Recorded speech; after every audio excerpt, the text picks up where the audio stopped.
Thank you for taking the time to hang out with me today. We're going to be going over the 2008 AP Euro DBQ. So this is from 2008. I think it shows up reverse on yours. I'm not really sure why that is, but I've got it on my screen here, so I'm actually going to pull that up right now.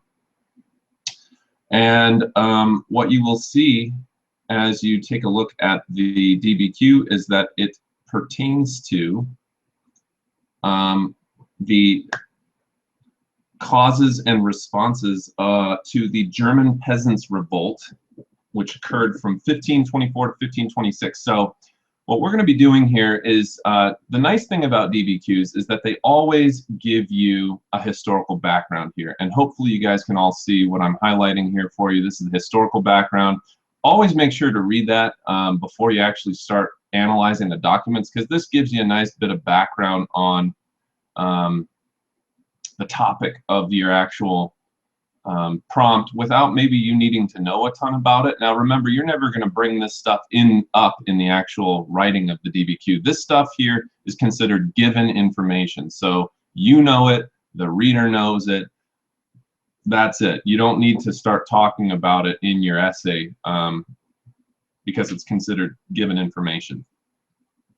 I'm just going to double check to make sure here that if you guys have questions or comments. Oh, okay. Thanks, guys. Josh Durago is IMLV440. Okay, thank you. I'm going to keep this up over here so that in case you guys have questions to ask, then I'll be able to see them over here on the side. So let's get started. What I have up here is a timer, and I figured what I would do is time us. I'll do 15 minutes, and what I'm going to do in this 15 minutes is I'm going to analyze the documents for you the way that I would analyze them.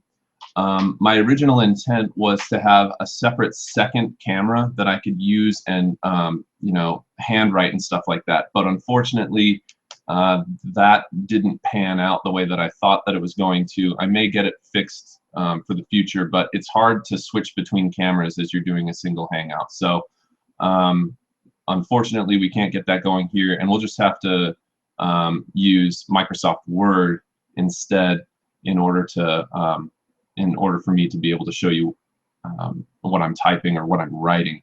So let's go ahead and get started. Keep in mind, as you're writing these DBQs, everybody here, as I've mentioned 800 million times in class before, is writing for a 6. And what I decided to do real fast is I'm going to show you once again the rubric that all of you guys should kind of have stuck in the back of your heads as you write these documents. We're looking for these 6 things. If you can do these 6, you're in good shape. You want an acceptable thesis. Here's what I would say about the thesis. I'm going to switch back to me for a second here. Okay, here's what you want to think about with your thesis. Think of it kind of like a stool, where your argument is kind of the part of the stool that you sit on, and then you need 3 supporting features that lift the stool up and hold the stool up, right? So let's say that we're talking about why Star Wars is a good movie, all right? And my argument is Star Wars is a good movie because it has excellent characters, it's based on history, and what's the third reason? And because Jedis are awesome. Okay, so those are my 3 supporting features for why Star Wars is a good movie. It has cool characters, Jedis are awesome, and it's based on history. And those 3 premises are what's going to hold up my argument that Star Wars is a good movie. Well, we have to do the same thing, and I'm going to go back to the view of my desktop here. We have to do the same thing when we create a thesis statement. We're addressing the question with a statement, and our statement is going to have 3 premises that support our argument. Now, of course, for each of those premises, you're going to have supporting evidence, and your evidence comes from your documents. You have to use at least a majority of documents. Again, just to remind you about that, you're going to want to use all or all but one of the documents. I know they say at least a majority, but here's the deal is unless you use all or all but one, you can't move on to these expanded core points over here. So, you know, in the event that you write a really good essay, you wouldn't want to bottleneck your score by only using 6 out of the 12 documents or 7 out of the 12 documents. You want to use all of them or all but one of them. Addresses all parts of the question. I've mentioned this to you guys before, but I'll say it again. The most important part of any thesis statement, I shouldn't say thesis statement, but prompt statement, this statement right here, okay, is and. Okay, and is the most, look for that. Whenever you're writing a DBQ in the prompt here, look for that and, because what we're going to have to answer in order to get this point, in order to get this point here, addresses all parts of the question, you have to address all parts of the question. It's not rocket science. So for this, all parts of the question means causes of and responses to the peasants' revolt in the German states. Something to keep in mind. Right? What about the other 3 points? Really quickly, just going over those. Demonstrates an understanding of the documents by using them to support an argument. And you don't want to misinterpret more than one document. And what we're going to do today, I think, will help to prevent you from misinterpreting documents as we go through this. 5th point, analyzes point of view. We're going to be looking to do that as we go through the documents as well. And really the whole point of why we're doing this today, why I'm going to be writing the DBQ for you in this particular review session, is to get my thoughts out onto paper, or at least onto a Word document. And that way you guys can see my cognitive process as I go through each of these documents and how I would look at these. And you maybe I don't know, just by watching might be able to pick that up as well and do the same thing that I do. Analyzes documents by organizing them into at least 3 groups. This 3 groups thing is huge, and of course we've been talking about that and how you do that in class. So and that those 3 groups ultimately, of course, become your 3 premises. Of course, you just want them to make sure that you want to make sure that your 3 groups are the 3 stools of, or the 3 legs of your stool, rather, that we were talking about earlier, talking about Star Wars. All right. So I'm going to close this for now. Let's get started. I'm going to time myself, give myself 15 minutes here, and we're going to look over the DBQ documents. I'm going to pull up a document, Word document thing here. And here we go. Everybody following me on here? You guys, hopefully you guys see me. I'm not seeing any comments over here, so I'm assuming that everything's going okay. All right, let's get started.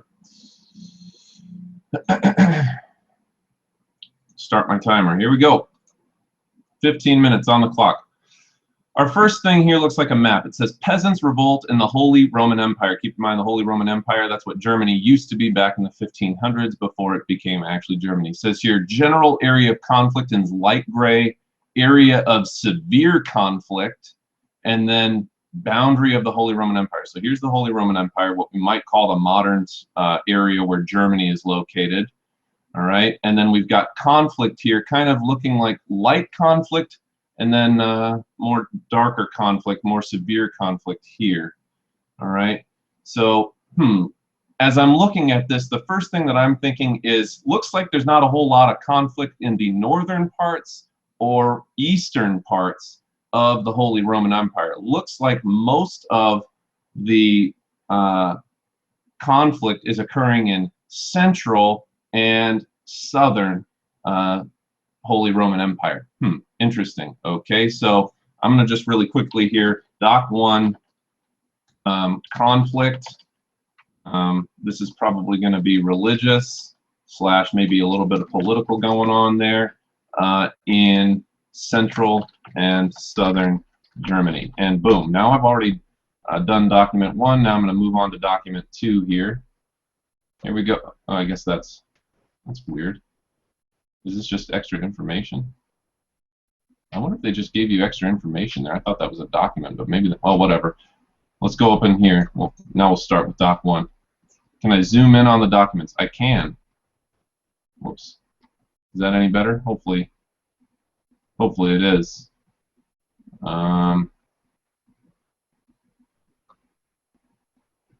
Expecting, not going to work. Oh.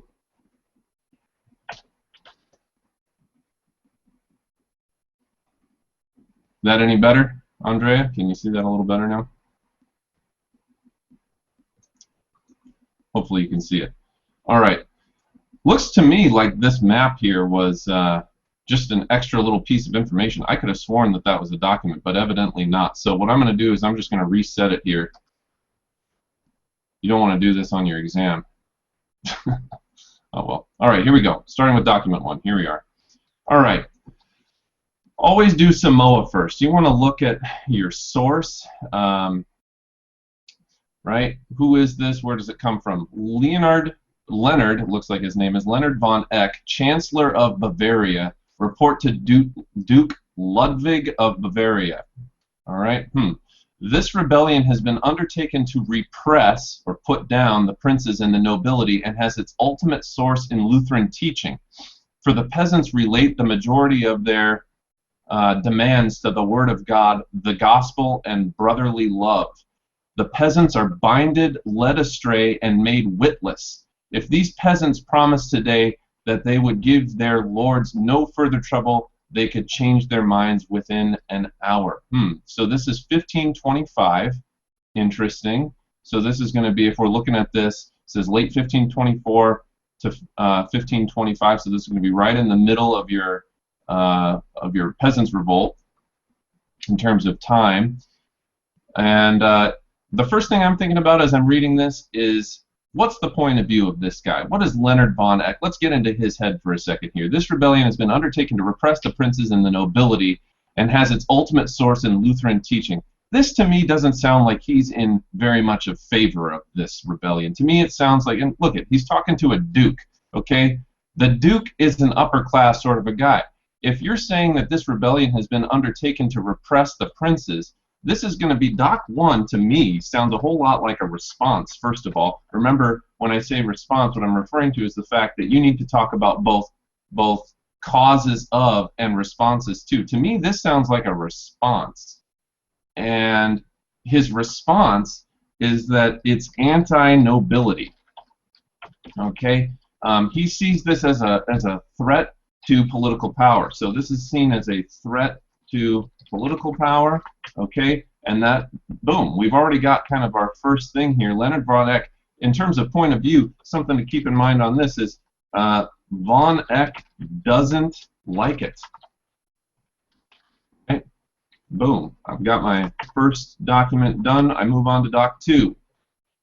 Right, how much time we got left? 12 minutes, 12 and a half minutes. All right, Sebastian Lotzer, craftsperson and lay preacher, okay, and Christoph Schappler, preacher from Memmingen, 12 articles of the Swabian peasants. So this sounds like it's from the actual peasants, because it says, this is a title here, we know that because it's italicized, and it says March 1st, 1525, all right. It says, we will not allow ourselves hereafter to be oppressed by our lords, but will let them demand only what is just and proper according to the agreement between lords and peasants. Lords should no longer try to force more services or other dues from peasants without compensation. Automatically, as soon as I'm reading this, I'm thinking to myself, first of all, who's this from? This is from a peasant, or from members of revolt. What is this? Well, this tells us a little bit about the causes, right? So I'm going to put causes over here in my little notes section. And what are the causes that they're talking about? It says, lords should no longer try to force more services or other dues from peasants without compensation.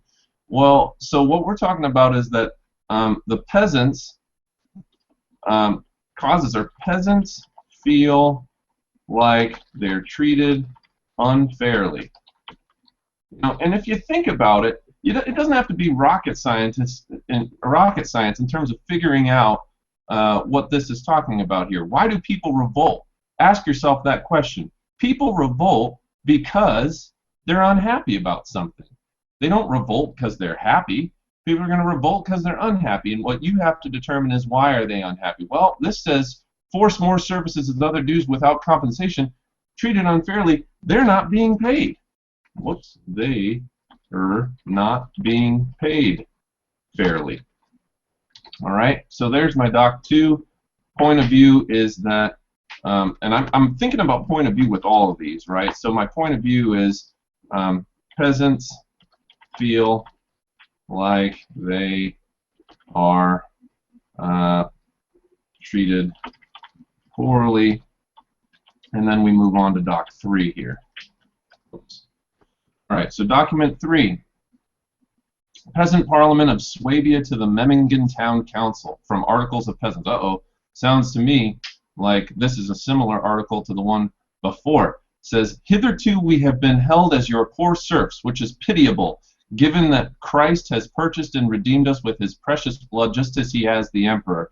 But it is not our intention to reject all authority. We will be obedient to all authority appointed by God in all fair and reasonable manners, and we do not doubt that as Christian lords you will release us from serfdom.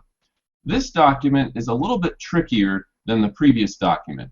Okay, this says Peasant Parliament of Swabia to the Memmingen Town Council. All right, so this is from a parliament of peasants, right? A group of peasants, and it says that, it's they're saying here serfdom is unjust. It says here, see, I'm looking at the pitiable.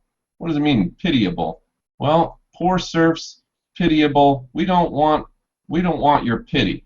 We don't want to be in a pitiful situation anymore. It says Christ. The point of view here is doesn't matter what class, they are equal in God's eyes, according to this document here. And the other thing that this brings into consideration is something about authority. And remember, a revolt constantly questions authority, right? It's threatening to people who hold power, because it's threatening to upset that power. So these people are saying here, we are authority must be just and Christian, almost like God approved, if you will. Okay. Doc 4. How much time we got here? 7. Uh-oh, we got to move on here. Taking too much time. All right. This is the reply of the Memmingen Town Council. It says, on the article concerning serfdom, we, your lords, purchased this right for a considerable sum of money, and the serfdom of a Christian is no hindrance to the salvation of his soul.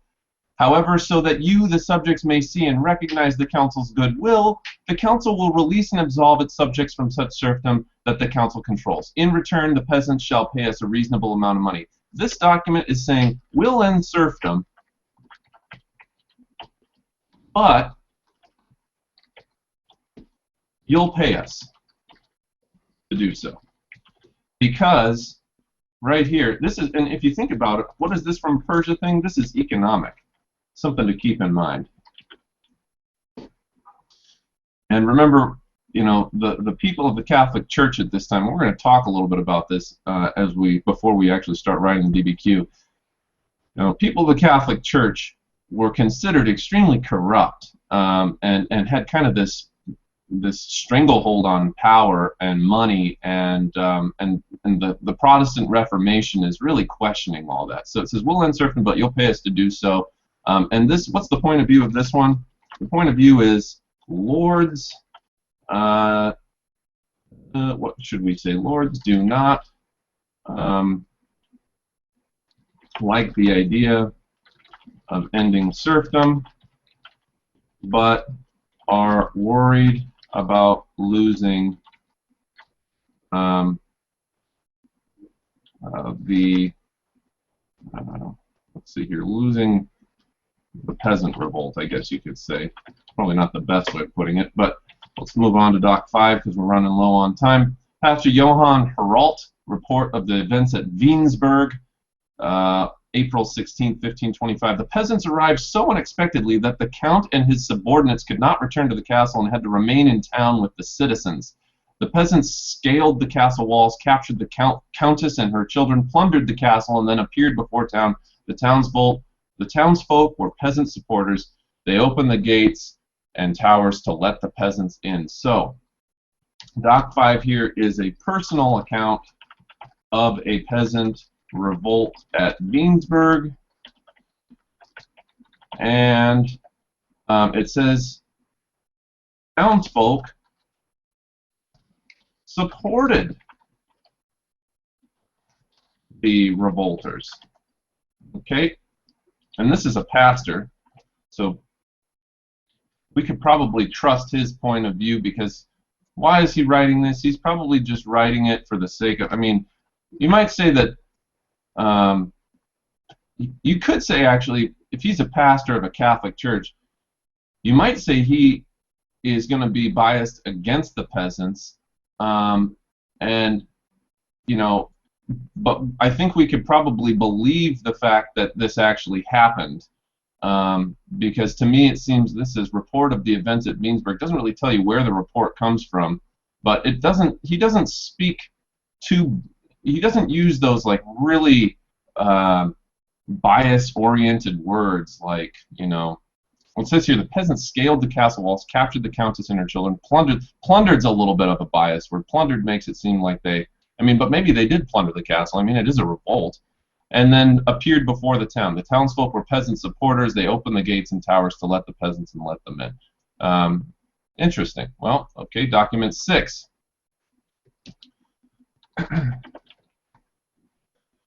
Thomas Munzer, preacher, and we've actually talked about Munzer in class, preacher and theologian, open letter to the people of Allstedt. So this is an open letter to Allstedt folks. It says, how long are you going to resist God's will? The whole of Germany, France, and Italy are awake. 4 abbeys were laid waste during Easter week. More peasants in the Black Forest have risen 3,000 strong. Hammer away on the anvils of the princes and lords. Cast down their towers to the ground. This sounds to me like he's supporting it. So what we need to do is say Munzer supports revolt.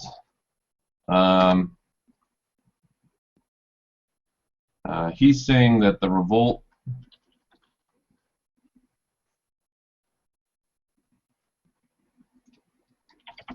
let's see here, is spreading. Hammer away on the anvils of princes and lords, cast down their towers to the ground. So he's saying this. This sounds to me almost like he's in support of a more violent rebellion. How are we doing on time? Uh-oh, 2 minutes 37 seconds. We're running low here. Part of that is this will go faster for you guys too, because I'm talking out loud about these. So you guys won't be doing that. You'll just be doing it in your head. All right. Document 7, Martin Luther. Oh, we know him. Peasants forgot their place, violently took matters in their own hands. Interestingly enough, you should have known this from class too. Martin Luther didn't care for the peasant revolts. He really actually was very blatant about him not supporting it. So if you take a look here, it says, the peasants forgot their place, violently took matters in their own hand, and are robbing and raging like mad dogs. This is from Luther, does not support rebellion. And he also says, the work of that devil Thomas Munzer from the previous document, okay, the work of Thomas Munzer, he doesn't like Munzer. So that's what we take away from that. Doc 8. Lorenz Fries, chief advisor to the Archbishop of Würzburg. Secret report regarding a peasant assembly. The peasants occupying Würzburg were heard to say publicly that since that, this is a reaction, by the way, I want to mention that. This is a response. I think that this is more of a response too. All right. The peasants occupying Würzburg were heard to say publicly that since they were supposed to be brothers with one another, they believed the rich should share with the poor, especially those rich persons who had acquired their property from trade or had otherwise won it from the poor. The same was heard from many peasants in the countryside, where many a prosperous man who had hitherto observed and taken pleasure in the peasants' uprising began to scratch his head and to reflect on what a troublesome outcome the affair might have.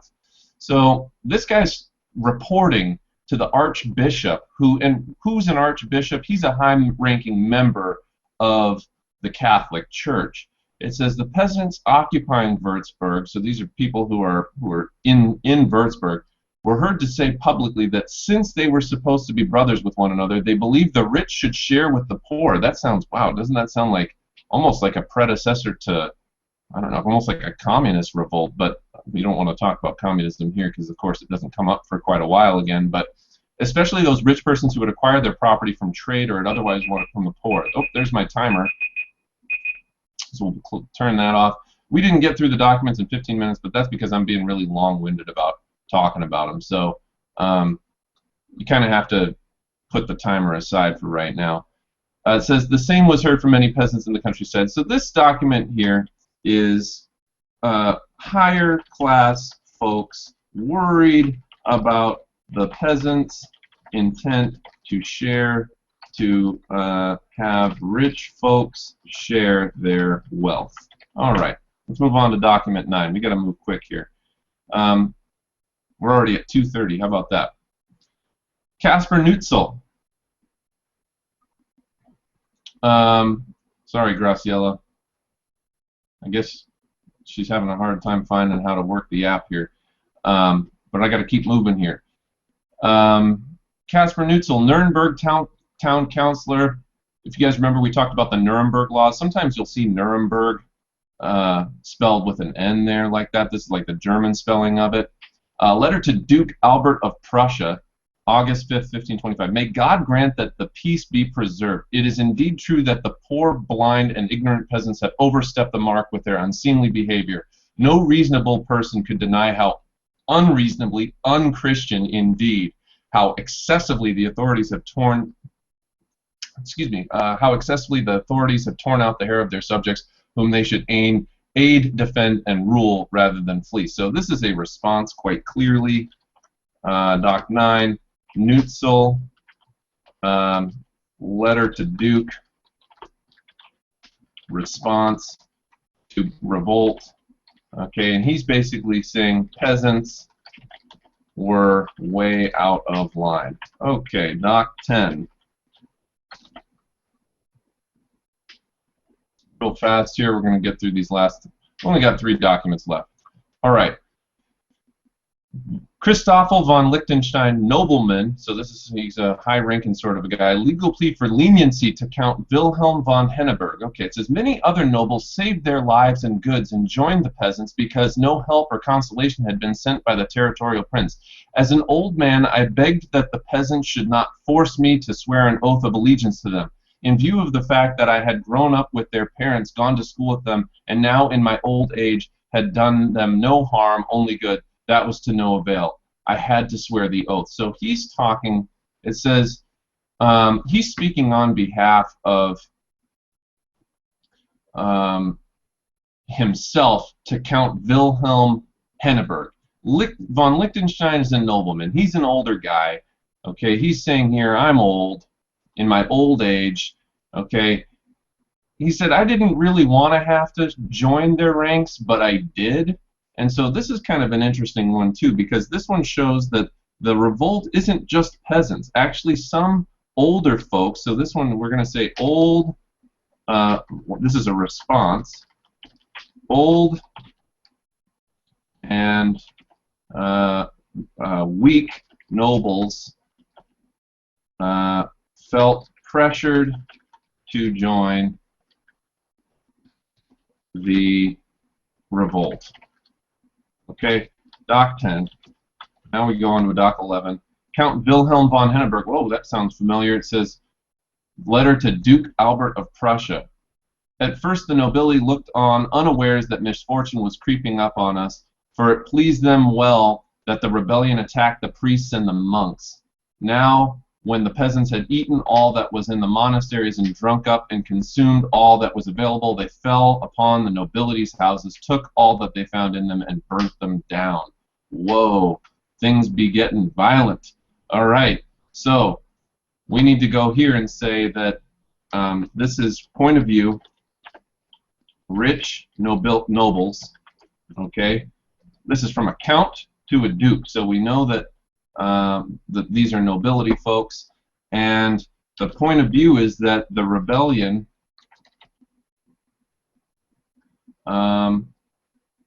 is a threat to all nobles,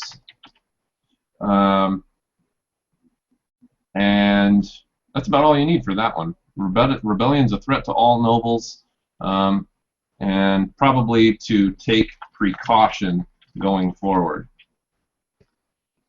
Sorry about my pathetic spelling on this here.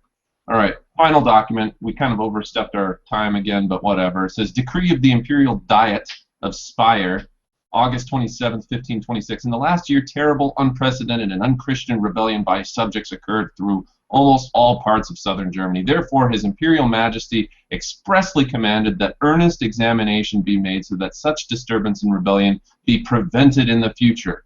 The common man rather grievously forgot himself. So this is an interesting one. This is the third or fourth time we've heard about this forgetting their place. Okay? And that makes me feel like that's going to be a real good stool leg, or if you will, premise for our thesis. Forgetting their place. The common folk stepped out of line and acted inappropriately. And what you might want to consider about that is that even Luther felt that. So I'm just going to put that there, because remember, we talked about Luther in Doc 7 there, and then it says here, in order that he might perceive that the grace and compassion of his superiors is greater and milder than his senseless deeds and actions, each authority shall have power to restore to their previous honorable estate those subjects who have surrendered unconditionally and been punished. So this is basically, this is a response, okay? And kind of the response that I'm getting out of this is, once again, the common man forgot himself, all right? In order that he might perceive the grace and compassion of his superiors is greater and milder than his senseless deeds. So what he's saying here is, nobles, point of view on this one, is that the decree of the Imperial Diet of Speyer, this decree states nobles should beware of how they punish the common folk, because we don't want another riot, basically. So there's my notes. Now I've got a brief note on all these, and again, you'll be able to do this faster. I know it seems like I'm taking forever to get through these documents. I kind of am, but that's mainly because what I'm doing for you is it takes me time to articulate the thoughts that I'm having in my head as I'm going through these. See, my thoughts, if I was just thinking them myself, they would be going by a lot faster, but instead I have to take the time to explain everything that I'm thinking about as I'm going through each of these documents. So, we've now taken a look at the documents. We have some idea of what these documents say. The trick now is to look at kind of the notes that we have, and I'm going to, because I know that this is probably pretty small for you guys, I'm going to see if I can increase the size. Here we go. All right, so here's the notes that I've written related to each of our documents, okay? And what I'm going to do now is try and build, if you will, 3 groups. We need to group the documents. Well, what we're trying to do here is create a thesis. And normally, if this was a class, I'd ask you guys to take a look here and interact with me. But because we're just doing this from my perspective, I'm going to do it for you. I'm just going to tell you how I would come up with my 3 things here. First of all, I would look at responses, right? So I'm going to italicize all my responses here. I think I had a response. Yep, this one's a response. Okay, this one's a response.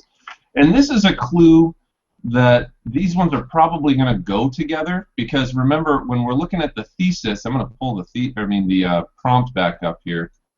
If we're looking at the prompt, we want to identify both causes of and responses to.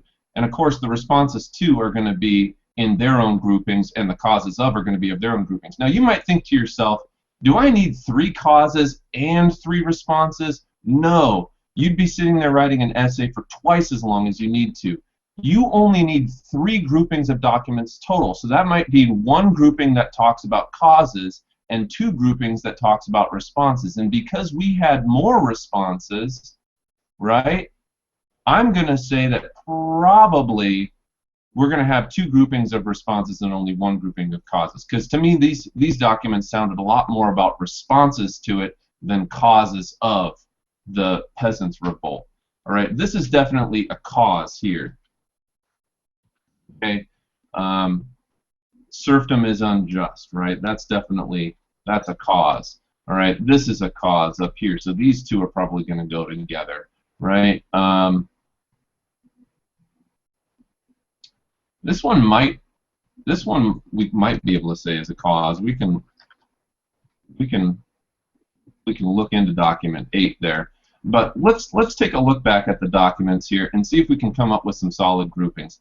I already mentioned before that this forgetting their place one, that's got to be one of your groupings. So we're going to say one of the responses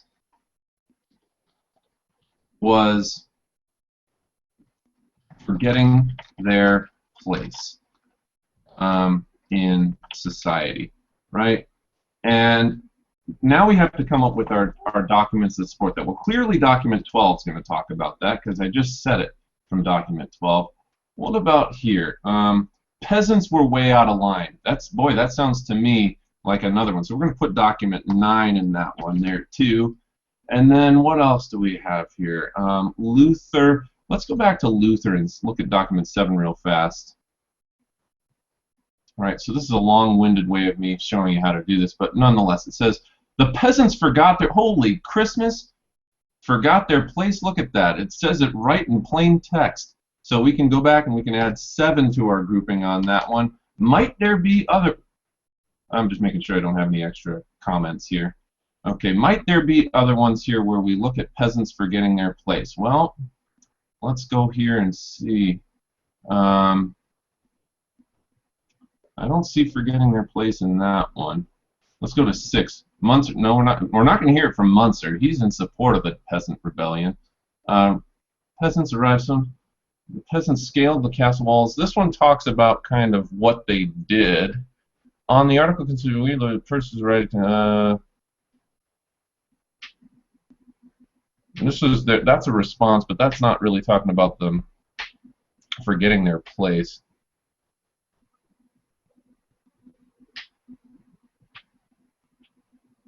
This rebellion has been undertaken to repress the princes and the nobility.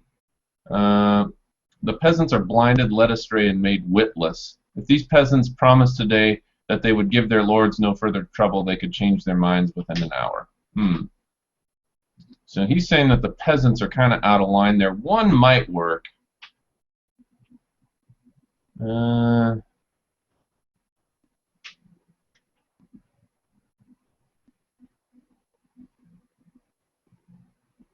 Let's take a look here. Well, we already have 3, so that's probably good enough. We're just going to stick with that. So one response is that they forgot their place. What was another response? I would say another response that we heard quite a bit was that wealthy landowners, or maybe we might want to call them nobility, okay, were pretty freaked out. Okay, to use technical historical terms there, pretty freaked out. And what I'm going to do is say, look, I'm going to look through my notes real fast here and see if I can find ones. Okay, look at this. Document 1. That one definitely talks about the nobility being freaked out. Document 10. It says that old and weak nobles were felt pressured to. They were definitely freaked out. They felt pressured to join. That's how freaked out that they were. All right. What else is another one here? This is that's more of a cause. We're going to get to that later. And remember, you can use documents over again, but remember, you need to use them each at least once. And I'll tell you this. In fact, let me switch back to the camera here real fast. We're going to take a brief break here. So, as we're looking at this, one of the things to keep in mind is that using all or all but one of the documents, essentially, you don't necessarily have to use the document to all the time support a premise. So long as you mention the document and you're using it in the right way and you're talking about what the document is actually talking about, that is considered using the document. So, you know, the best way, of course, is if you could find a way to use all of the documents in your premises, which is what I'm going to try and do here in just a second. But that's not the only way to get credit for using all the documents. So long as you mention the document and something that the document actually talks about, that's technically using the document in your essay. You don't want to just quote it. That would be bad. But talk about the documents and you'll get credit for using the documents. That's basically what it comes down to. So I'm going to go back here to my notes. This is helping. Hopefully these. Oh, hey. Sanjit joined the group chat. I think he's the only one in the actual group chat. But anyway, if you guys want to make comments, I'll stop for a second here. Does anyone have any questions, comments, concerns about where I'm at right now? Hopefully this is helping you guys. You can add comments and I'll take a moment to answer them if you have any pressing issues right now. We're not done making our groupings yet. We're going to get to that. Questions, comments, concerns. I'll wait a minute because people are probably typing. Or maybe they're not typing. They probably just put this on and then they walked away. Now they're going and they're playing, like, you know, Call of Duty or something in the other room, pretending to watch. Comments, questions, concerns, anybody? Well, don't feel like you have to wait for me to stop. If you do end up having comments or concerns, questions, whatever, you can just put them in that little box there where people are, you know, making little comments here and there, and then I'll answer them. So let's get back to this here. I'm going to put it back on the screen. Can we see Harrison? Really? That's the question that you come up with? Harrison's not around right now, otherwise I'd show him to you. But really, Harrison? That's the best that you can come up with? You're killing me. All right. I'm going to put this back on the thing here. Here's the screen. All right, agreed, please. All right, that's the only reason you guys tuned in. He's the real star. All right, let's get back to our document groupings here real fast. Nobility were freaked out. We need another one that talks about the nobility being freaked out that we haven't used. Can we please see? Really? You're not going to let that go, are you? The Harrison thing. I'll find Harrison. Stick around. It'll be the thing that. He'll be reason for you guys to stick through the end of the thing, and then I'll go find Harrison and I'll bring him in and I'll show him to you. All right, hang on one second though. All right, hold your horses. We got to find another document here that supports my idea, my grouping, that one of the responses that nobility was freaked out. So let's go back up here. We've already used, and I would recommend that as you guys are doing this, you put a little, you score them out as you use them. So we're gonna do that right now. I think there's a way of doing that. There we go. Boom. We're gonna score out all the ones that we use here. And then 12, score out number 12. We've used that one. And then we've also used 7. All right, there. Whoops. And 9 we've used. Okay. And again, once again, this is taking like forever because if I actually had a pen in my hand, it wouldn't take so long. Okay, Rich nobles, rebellion is a threat to all nobles. So document 11 is going to be another one there that we can use. So now we've used 11, and that makes it nice and easy. You can see which ones you've used and which ones you haven't used in your notes. Says this one's from the members of the revolt. Says causes. So we're going to get to causes in just a second here. Doc 3 is probably going to be another cause. It says, and Doc 4 is, we'll end serfdom, but you'll pay us to do so. This is more of an economic thing. Lords don't like the idea of ending. Yes, Angelica, your comment does work. I can see it here. Pretty much most people's comments more or less have revolved around Harrison and have nothing to do with what we're talking about. So you're not missing much if you can't see other people's comments. But Angelica, thank you for that. I can see your thing here. It works. Okay, great. So let's see here. We've got Doc 2 and 3 are probably going to go together. 4 we'll talk about in a sec. 5, personal account of peasant revolt. Townsfolk supported the revolters. Does Doc 5 tell us anything more?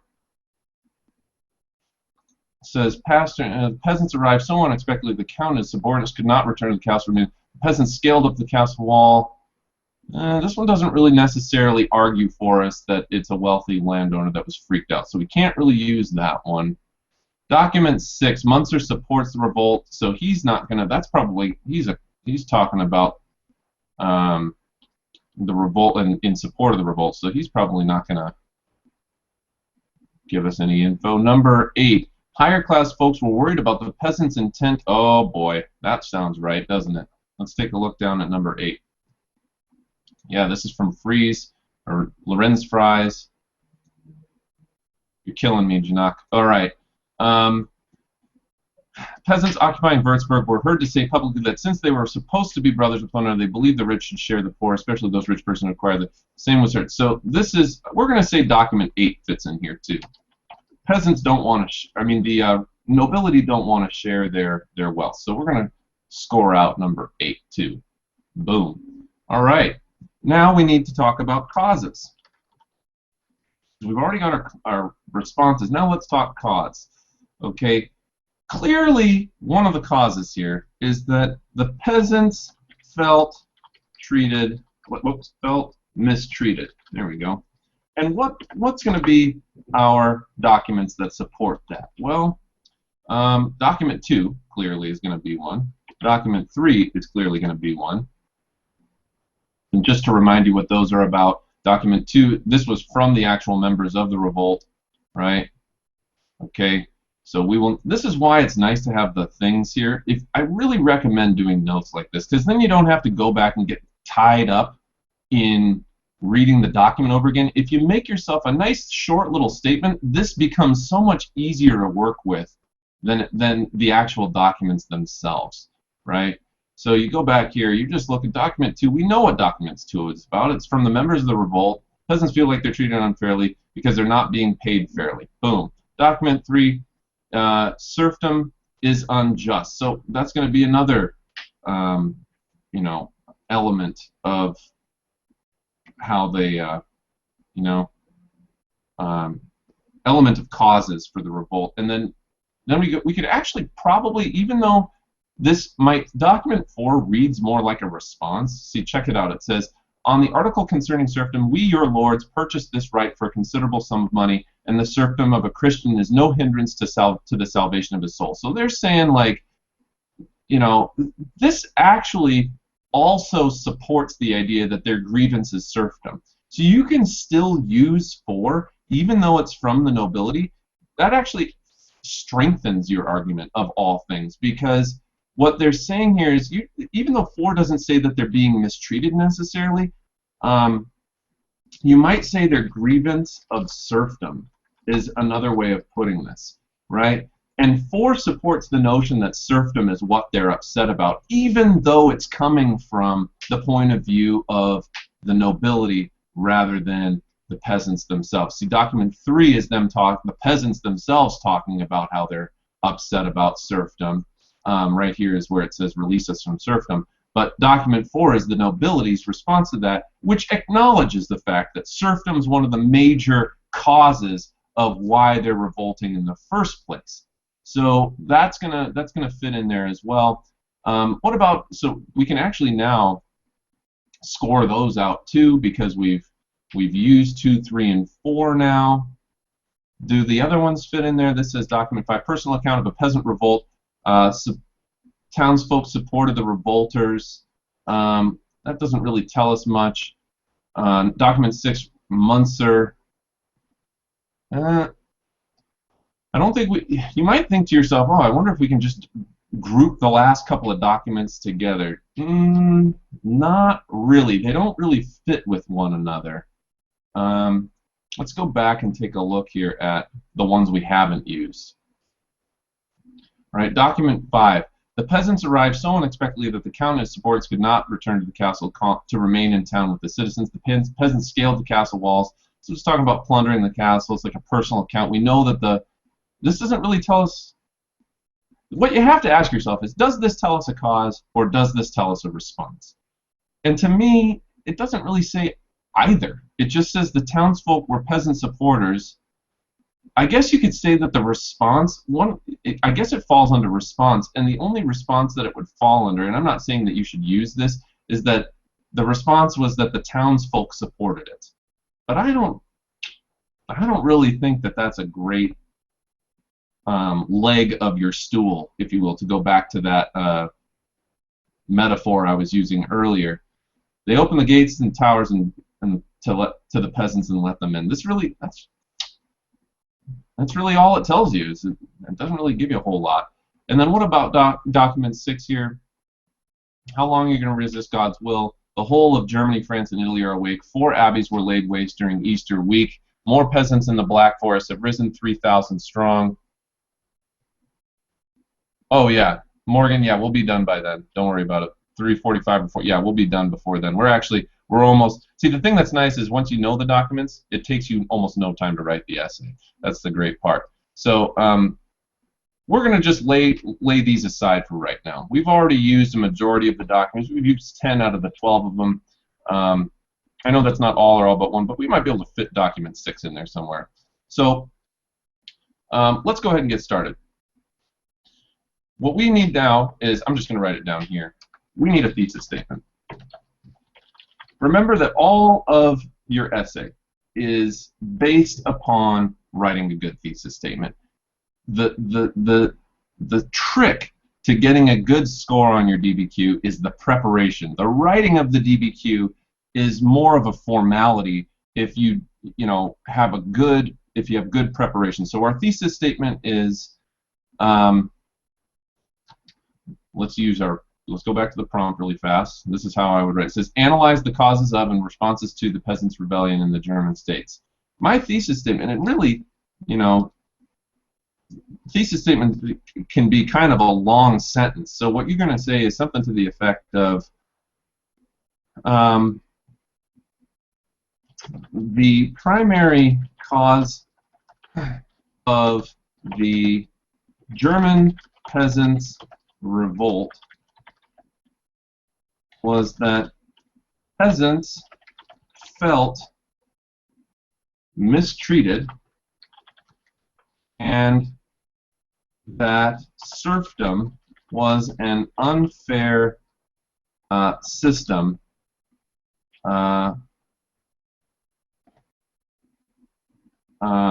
and the response to the responses to the revolt was that nobility became extremely scared or maybe worried is a better word. Nobility became extremely worried, and that the peasants had stepped way out of line in terms of the social hierarchy. Remember that we're living in a really patriarchal time at this point, so you can bring that up in your actual essay. the primary cause of the German peasants' revolt, or you could even say causes, you're trying to throw them off the track a little bit here with how much you're contributing to your essay. It says the primary causes of the German peasants' revolt was that the peasants felt mistreated and that serfdom was an unfair system, and the responses to the revolt was that nobility became extremely worried and that the peasants had stepped way out of line in terms of the social hierarchy. Now, guys, I'm going to be honest with you. That is not the nicest worded thesis statement that I've ever written my whole life, but it's functional. It works. It sets up the rest of our essay. And so one of the things that you kids have been doing a lot as you write your essay is you write a thesis statement that says, oh, the primary cause of the German peasants' revolt were political and economic. Well, guys, I got news for you. That's like way too broad. See, what we've done here is we've targeted, we've honed in. If we're doing laser eye surgery, you don't want to use a butter knife to try and tackle that. You want to focus in narrowly on what you're looking at, and so these are our three premises, if you will, the three legs of our stool that are going to support our argument that there were several causes and responses to the German peasants' rebellion. Okay, so let's get started with writing our actual essay, and this is the easy part. And I won't even, you know what? I'm not going to bore you kids with because we're already at 3 o'clock here. I'm not going to bore you kids with writing the whole thing, but I'm going to show you exactly. So this basically becomes our introduction, right? Now you're not actually going to write introduction on your DBQ, but I'm just doing this for formatting's sake so you guys know what I'm talking about. Your paragraph, your first body paragraph, okay, always, always, always open it with a topic sentence. Don't dive right into the documents. We'll get to the documents in a second. You need a general statement for what this paragraph's talking about. And what is it? It's going to be this. The first major cause of the German peasants' revolt was that peasants felt mistreated. Mr. Knight, you just said that up in your thing up here. I know. Who cares? Use the same thing over again. They're not grading you on writing some sort of Pulitzer Prize, sort of document. You're writing a very formulaic essay here, and they're looking for you to do this. So if you're thinking to yourself, man, this does not sound pretty, it doesn't sound flowery, I haven't used enough, long words or whatever, don't think about it that way, because if you're going into this thinking that you're writing some sort of language arts creative essay, you're going about it the wrong way. This is a very direct, very unflowery, very to the point essay. And so if your sentences sound very direct and very to the point, that's how it's supposed to be. You guys have read a lot of history this semester. It's boring. It's not meant to be Shakespearean. It's not meant to be fun. Well, I guess it is kind of meant to be fun, but it's not meant to be like really flowery, let's talk about ideas and blah, blah, blah. It's meant to be very direct. Research writing is very direct. So anyway, let's continue on here. First major cause of the peasants' revolt was that the peasants were mistreated. Now you need to tell me what supports that statement. So this is the leg of the stool, if you will. Now we need to talk about what goes into that leg, and that's going to be our documentary evidence over here on this side. And boom, wouldn't you know it, that we already have these all figured out, so we don't need to go back and even hardly look at the documents, because we already know which documents we're going to use to support this idea. And that is that we're going to use documents 2, 3, and 4 to support this idea. So let's go to document 2 here. And you start off essentially by saying, in document 2, and you can literally say that in your essay, and that's nice because, or if you want to save time, shorten it and say in doc 2. They know what that means, so we can shorten it here. In doc 2, okay, Sebastian Lotzer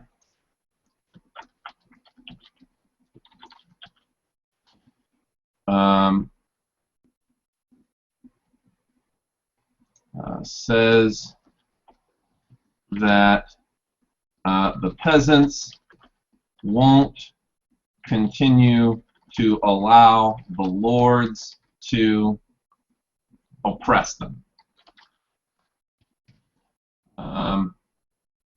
He also talks about how unfair the wages were for their services in a serfdom, well, maybe in serfdom, we'll say. Okay? Boom. We've already talked about one of our documents. Now you say, in document 3, the peasant parliament, and where am I getting this from? I'm just going right up here to my source, and I'm looking at who said it. Because remember, documents don't, you're never going to say, document 2 says, blah, blah, blah. You have to say, in document 2, Sebastian Lotzer says. Or you have to say, in document 3, the peasant parliament of Swabia says that serfdom is a, you know, you can even say pitiable system that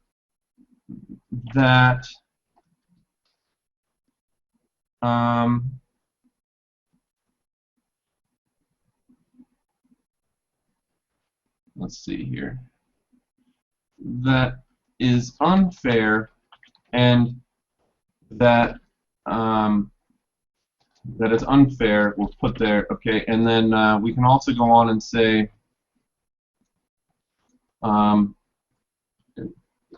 in a just world, in a just, maybe godly world,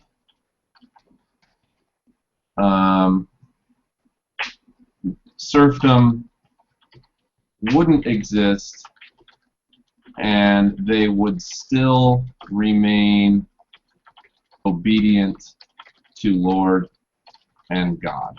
Okay, that's basically what they're saying in this document here, right? So that's going to be our second paragraph. Notice I'm using about 2 sentences per document, just to make sure that the reader knows exactly what I'm talking about. And then we're already like a third of the way through the essay, basically. And then finally, in Doc 4, written by Nobles, it confirms that the peasants were upset about the unfair conditions of serfdom, and this document expresses how the we shouldn't say that, and this document provides evidence of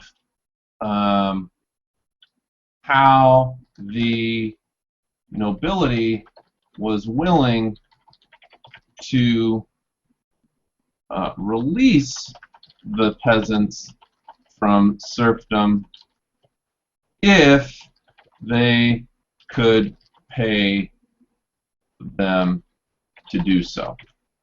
Right? So what we've done here is we've taken an essay or a document that you might not originally think that this is a quote-unquote cause. But the way that we're spinning this, and you're allowed to do this if you can find a way to do so, is to basically say that this document, even though this is written by nobility, this document confirms that nobles understood that serfdom was one of the main issues of the peasants, because they're writing this to the peasants. And it says, so that you, the subjects, may see and recognize the council's goodwill, the council will release and absolve its subjects from such serfdom. So they're saying that this is how they would go about resolving this discrepancy, which means that the discrepancy exists in the first place. Again, that kind of goes back to what we were talking about with the whole practice versus prescription. Then we would move on to our, boom, now all of a sudden, oh wait, we haven't done one thing with this, almost forgot, point of view. You want to do that at least 3 times in your essay. And you might just start off by saying, you could finish it with this one. We talked about point of view in this essay before. The point of view of the nobility in document 4 is that it was unfair to the nobles to release the peasants from serfdom because they purchased the right to be their lord for a large sum of money, and thus want to be compensated. And then you're done with your first body paragraph. You move on to your second body paragraph. What do? You do the exact same thing, except for now you're not doing it on the causes. You're going to start on talking about the responses. The first major response to the German peasant revolt was,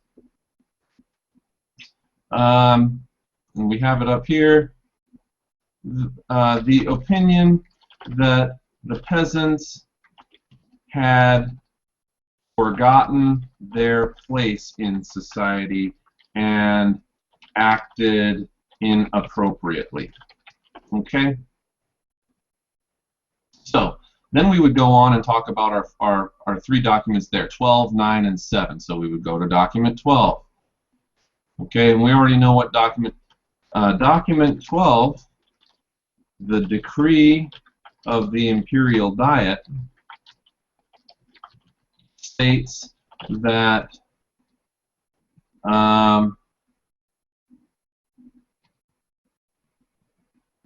the common man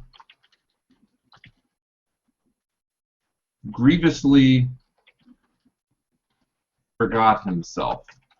Notice when I'm quoting here, I'm only quoting a couple of words at a time. You definitely don't want to say, they said the common man rather grievously forgot himself in the recent disturbance and act of violence, blah, blah, blah, blah, and you're saying way too much there. This is enough. Grievously forgot himself. Okay? And that already is going to support. You see how we've already used document 12 to support our statement here. The point of view was that, and notice I'm putting in another point of view here, was that in order to restore peace, the lords should act in a manner that shows grace and compassion, because they don't want,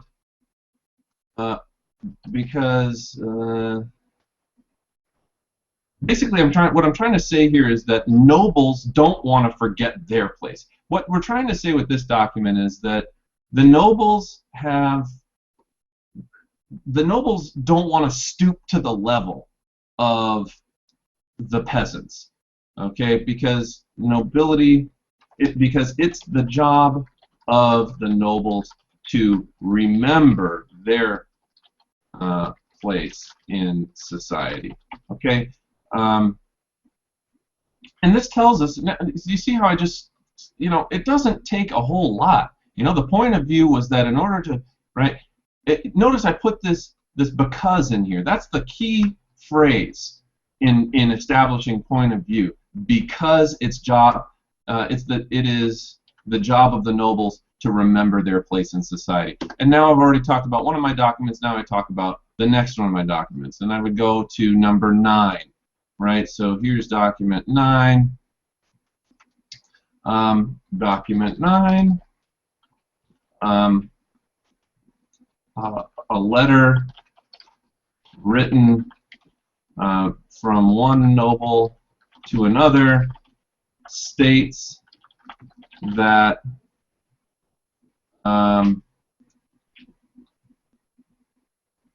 we shouldn't say states. A letter written from one noble to the other to another says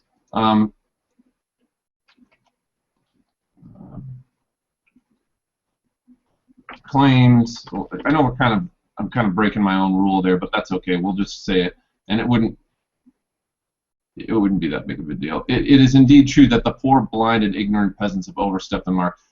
Claims the peasants have overstepped their boundaries, and almost and offers a condescending tone. The point of view of this document,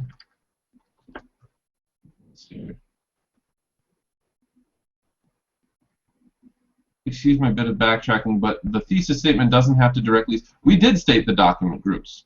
We did state them in the thesis statement. See, the document groups. Peasants felt mistreated. That's one document truth group, which we kind of bundled with serfdom being an unfair system. And then our next document group was that nobility became extremely worried. Oh, I did it out of order. My mistake.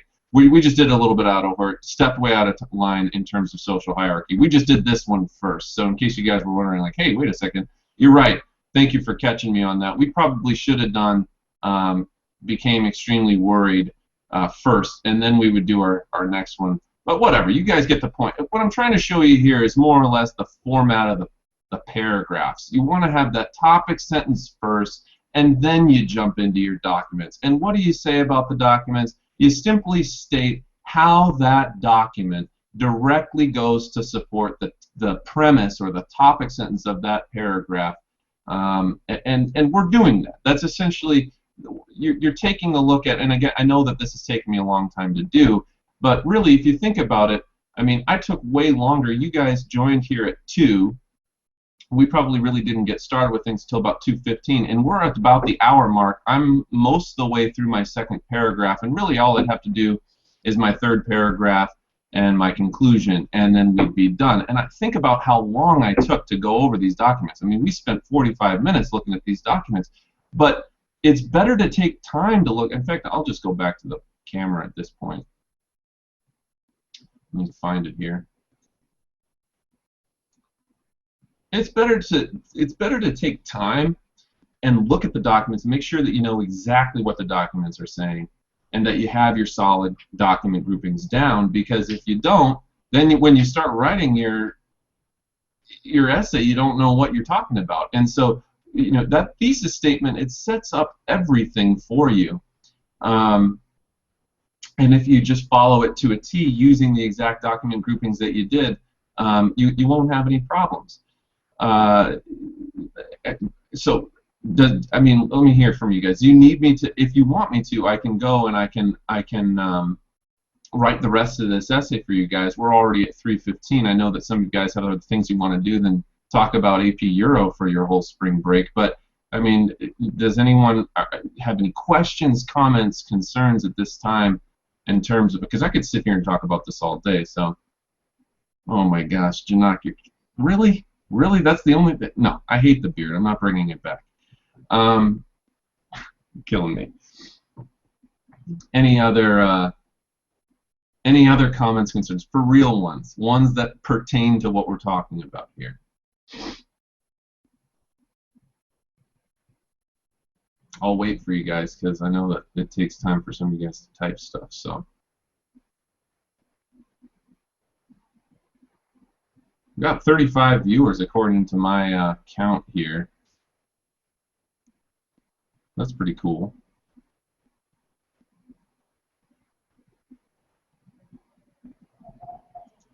Questions, comments, concerns, kids? I mean, does this help at all? Or, I mean, if you want, do you want me to write the rest of the essay? I mean, I could write the rest of the essay for you. Steve, can you write a quick conclusion? Sure. Here's the great thing about your conclusion. Really, you don't need one. That's the great thing about the conclusion, is that your conclusion is more or less a restatement of your thesis statement. Yeah, I'll talk about, I'm getting to it. Andrea says, please continue. I'm going to continue. Yeah, what Ivy said. Okay, great. I guess these comments must be a little bit delayed. That's fine. the great thing about the conclusion is that, like I said, you basically don't need one. If you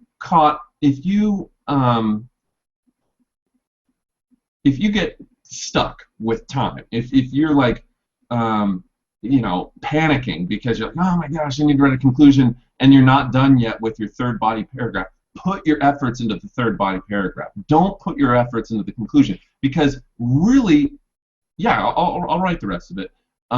Really, the deal is that if you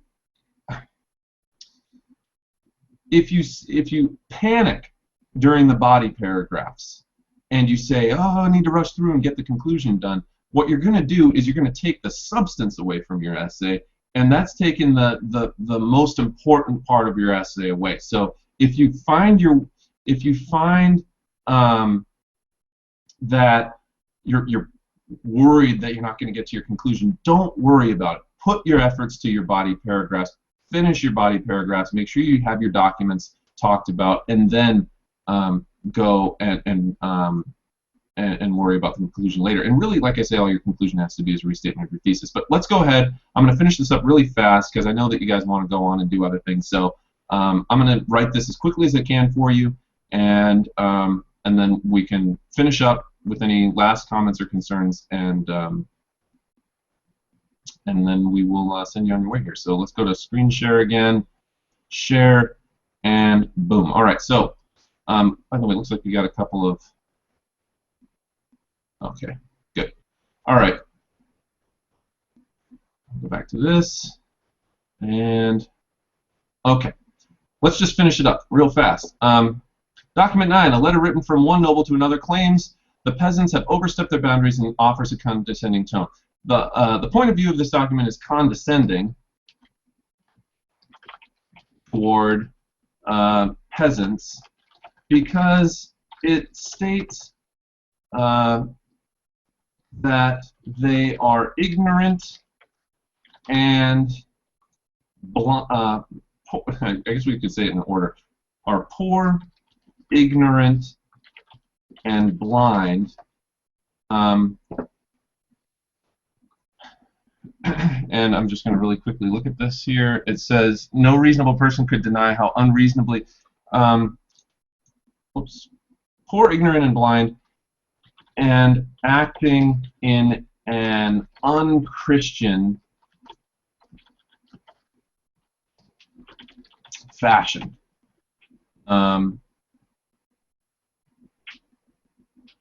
This document, and we might have even wanted to say written by nobles, is condescending towards peasants because it states that they are poor, ignorant, and blind, and acting in an unchristian fashion. All right, now we can move on to our next document supporting the idea that peasants had forgotten their place in society and acted inappropriately. And our last document that we said did that was document number 7. So document 7, it says Martin Luther. In document, oh, so let me just go in doc 7. Martin Luther even states that the peasants forgot their place and became too violent. And,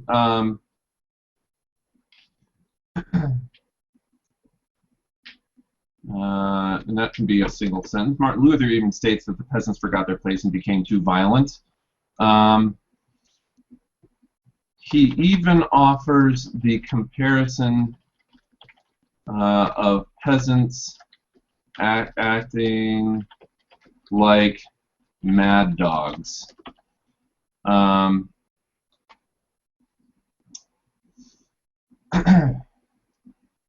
Martin Luther's, and you can offer more than one point of view in an essay or in a particular paragraph. You just need to make sure that you do it 3 times.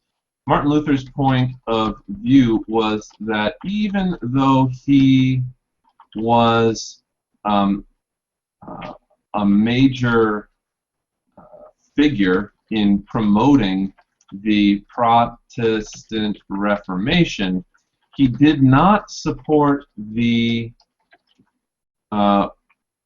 peasant rebellion because it says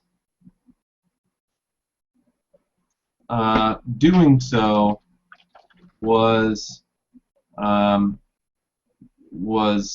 what does he say? Consorting, for those of you that don't know, consorting means like collaborating, was to collaborate with the devil.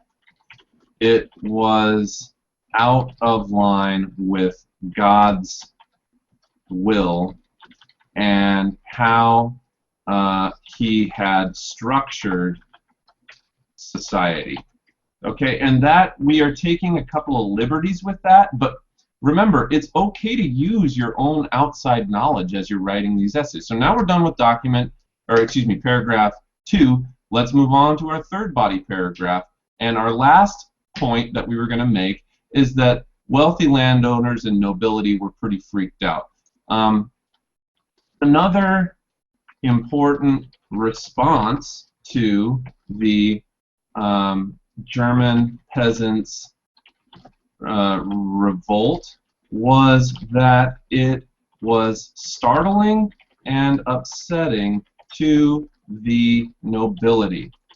One document that supports this is, and then we've already got them listed, so we just go back up here, is document 1.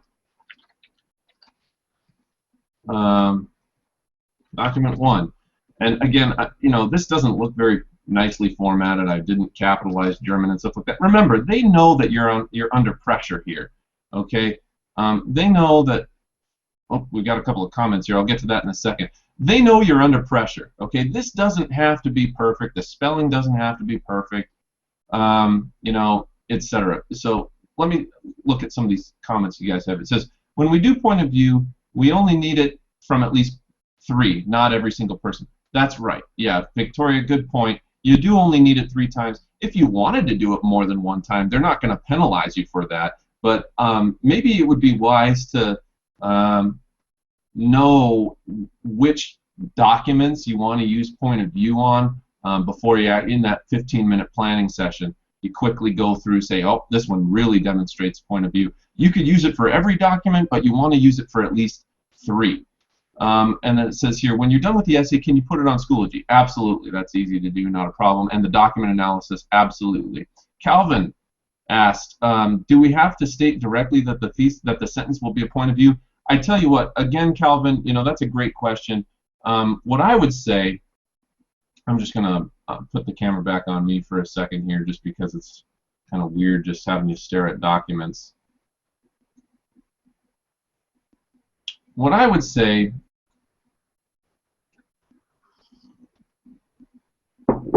excuse me, what I would say is that, you know, yeah, I would put point of view in the sentence. And you might think, wow, isn't that going to sound really repetitive? It's not going to sound very nice. Shouldn't we be more subtle about it? No. Heck no. Don't be more subtle about it. Be obvious. If there's one thing you don't want to do, it's try and like overcomplicate things and fool the reader. Like, oh, did he include DBQ or did he include point of view or did he not include point of view? Hey Morgan, thanks a lot. If you have to take off, don't worry about it. You know, you watched as long as you could. You're still going to get credit for it and stuff. So I appreciate your comment there. Because I know you asked earlier about time constraints. If you have other things to do, don't let me stop you. But more or less, I guess what I'm trying to say, guys, is that, you know, in your essays, make them obvious. Don't try and hide it that you're trying. Are they doing point of view? Are they not doing point of view? Who cares? Make it sound repetitive. If your essay is 100% formulaic and it's like so boring to read. Oh, thank you, Lincoln mug. Even if it's so boring to read, you know, who cares? At least it's clear. You guys, here's the most important thing I'm going to say probably this whole time. You guys are writing these essays for points. For points.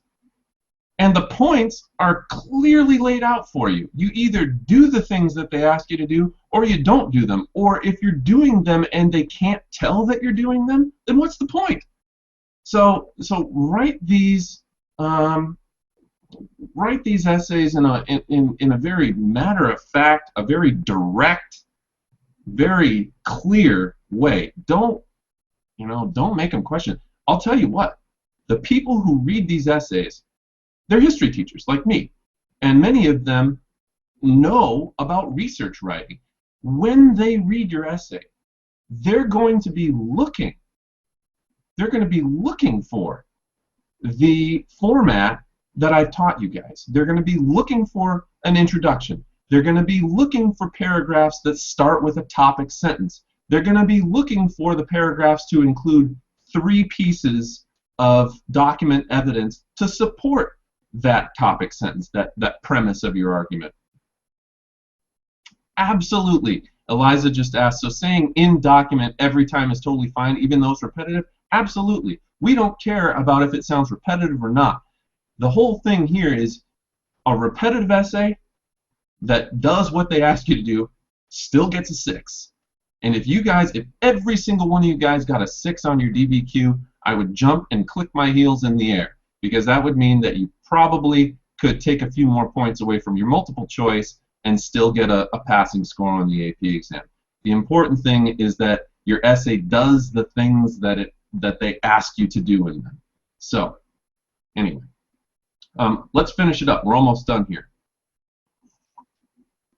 By the way, this is my Lincoln mug. I got it from, this is my favorite mug. I got it from the Lincoln, from Ford's Theater. I got it from Ford's Theater, where Lincoln was assassinated in 1865. All right, let's get back to this here. Finish it out.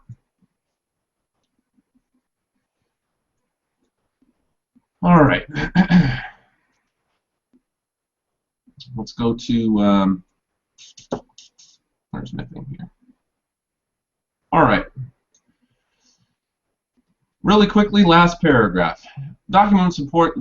One document. This kind of sounds funny. One document that supports this is document 1. You probably wouldn't want. You would just probably say document 1 provides evidence for this by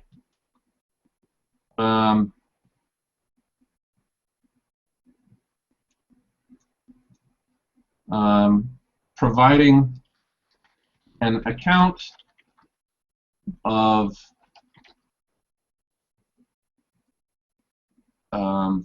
the Chancellor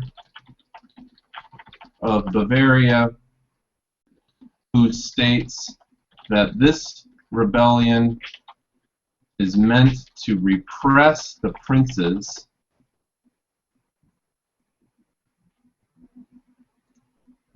and the nobility.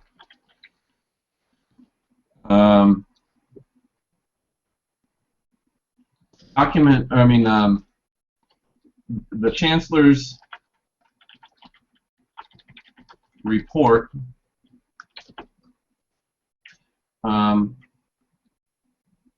also show us that the nobility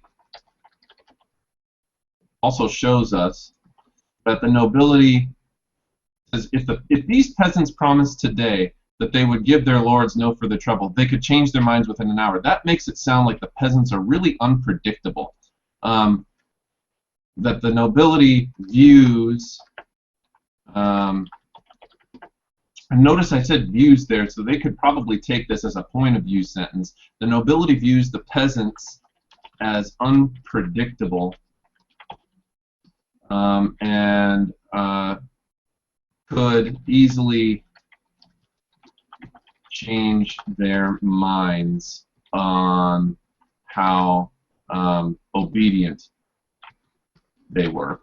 Now again, this is really klutzy and clumsy. This is not nice writing, but again, it's kind of, you have to think of it in terms of like it's a means to an end, right? We're only writing for points. It doesn't have to sound pretty. Calvin, it says, or instead of repetitively saying the point of view of document 2 is, or can we say in document 2 Martin Luther explains then what his point of view is? Yeah, I mean, again, you could definitely say that, Calvin. I think that they will probably be able to pick up on it. I just think that it's nice if you include point of view in there, because then they can't mistake it. And remember, it's not enough just to tell me what the point of view is. You also have to put in that word because. So in fact, maybe let's do that here. Because they could easily change their mind on how obedient they were at any time. So you know that word because in explaining your point of view is extremely important. Let's finish this out. All right, it says that we're going to use to support it is document 10. So let's go to document 10. Von Liechtenstein, many other nobles saved their lives and goods and joined the peasants because no help or consolation could sent to terrorists. As an old man, so document 10 is about that dude who was really afraid of peasants. Document 10 is a legal plea from a rich noble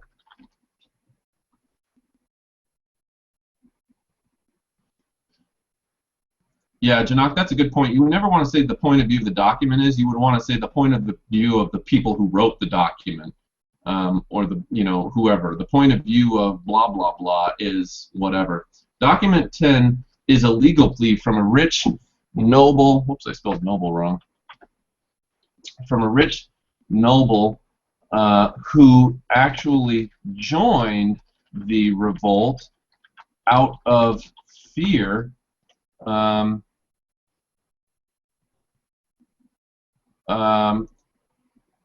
Of the peasants and a lack of support from the territorial prince. Okay,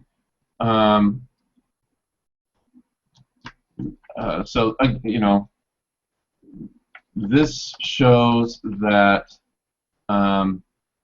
the threat of the peasant revolt to the authority of the nobles was very real. One thing you might want to consider about document 10 here, you could say, however, perhaps the point of view of Christoffel von Liechtenstein is that he actually did support the rebellion and is now simply trying to cover his tracks and save his own life because he got caught. You could actually put that in there, and now you're offering like a really nice analytical statement. So you're saying, like, it's very possible that this guy joined the revolt because he was worried and that he hadn't been offered any help by the territorial princes. He's saying, like, I'm an old man, and he didn't want the peasants to make him swear an oath of allegiance to them, but he did. The fact of the matter is, he says, I had to swear the oath. But, he did swear an oath to them, and maybe he did that willingly, maybe he didn't. So we can't really, the point of view of this one is interesting. We may not be able to trust what he says here. Maybe he's just saying this because he got caught, right? Kind of like, buyer's remorse a little bit. Like he kind of got, he made his bed and now he has to sleep in it, sort of a deal. So, consider that, and it's okay to put that in there, but you can also take the document at face value and say, hey, he probably was pretty scared from the peasant revolt. I mean, he's going to act in his own best interest, So anyway, let's do the last couple of documents here. Yet another example is document 11, so that's what we could say next. Yet another example of how startling the revolt was to nobility is demonstrated by document 9, where, excuse me, document 11, my mistake, where Count Wilhelm von Henneberg wrote a letter saying, let's see here, wrote a letter to another noble, saying to be aware because the peasants broke into, right evidently today, type, I mean, into the nobility's houses and took a bunch of stuff and burned them down. This was cause for concern and quite a frightening possibility. And then finally, let's just finish this by saying look at document 8 here. Finally, another document that supports the notion of nobility being startled by the revolt is when Lorenz Fries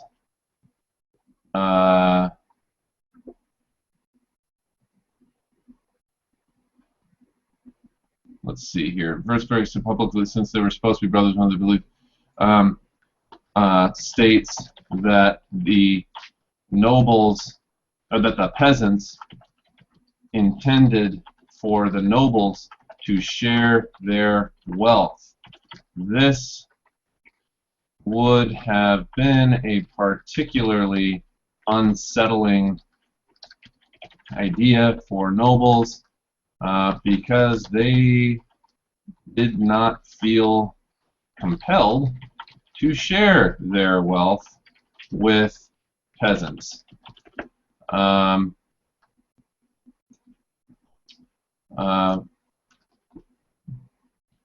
But that the peasants may attempt to take that wealth if it wasn't shared. So what we've just done here is we've written a nice, solid, maybe probably not the best essay I've ever written in my whole life, to be honest with you. It's pretty klutzy sounding, but that's okay. This is what we would consider a rough draft, and that's what you have to think about when you write these essays here. This is Victorian, when you're drinking from a mug just like Tom. Yes, I am. But let's not pretend I'm as cool as Tom Ritchie, because he's way cooler than I am, and probably more practiced and perfect at these videos than I am. So anyway, and he would probably write maybe a little bit different DBQ than this, that probably is a little more polished than mine, but what do I know? Remember that as you're doing these DBQs, the readers know that you are writing a first draft of an essay, okay? It's not supposed to be a final draft. You can have errors in it, you can have punctuation problems, you can have spelling problems. Your sentences, you know, might not be the most crisp sentences that you've ever written.